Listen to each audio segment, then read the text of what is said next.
Type a house's square footage into a real estate site, and before you've entered anything else, no address, no photos, it already has a price estimate waiting. That number didn't come from a person eyeballing the listing. It came from a straight line, drawn through thousands of other houses that sold before this one. And once you see that line, you start noticing it everywhere. Prices get guessed. Start with the line itself, the plainest version of the idea. Linear regression draws one straight line through a scatter of points. Each point a house, its size on one axis, its sale price on the other, and uses that line to guess a price for a size nobody's sold yet. Not the top point, not the bottom point, not any single sale. The line sits as close as it can to all of them at once, threading the middle of the scatter instead of chasing any one outlier.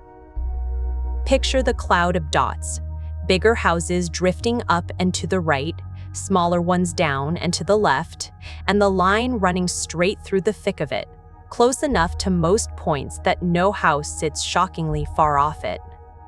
But as close as it can has to mean something exact. How does the line know exactly where to sit? Every point that isn't on the line has a miss, the gap between what the line predicts and what the house actually sold for, and linear regression squares each of those misses before adding them up.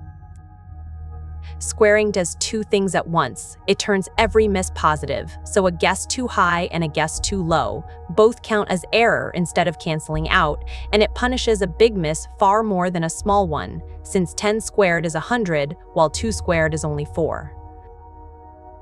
The line that wins is whichever one makes that total squared error as small as it can possibly be. Not the line that looks right by eye, but the one that's mathematically closest to every point at once, all of them pulling on it like a tug of war. It has to satisfy on average. Push one level further, and a house's price was never decided by size alone.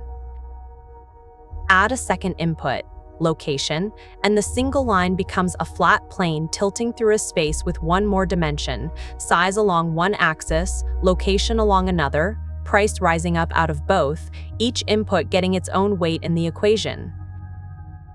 That's what linear actually promises here. Not a straight line forever, but a straight relationship.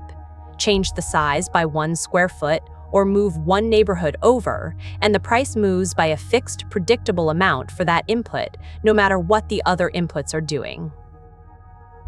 One line through a scatter of dots, then a plane through two. The same idea. Whether it's a single number predicting a price or a dozen inputs quietly weighted underneath, weighting the instant you type in a square footage.